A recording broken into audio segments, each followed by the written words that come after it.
Hello, friends. Welcome to our word adventure today. Today's special word is abscond.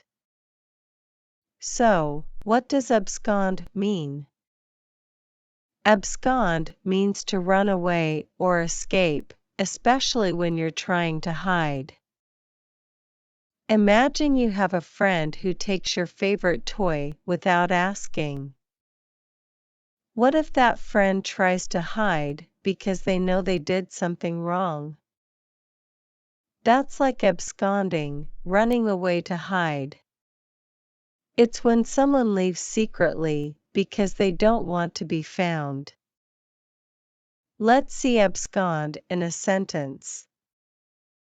The mischievous kitten tried to abscond with the yarn, but got caught.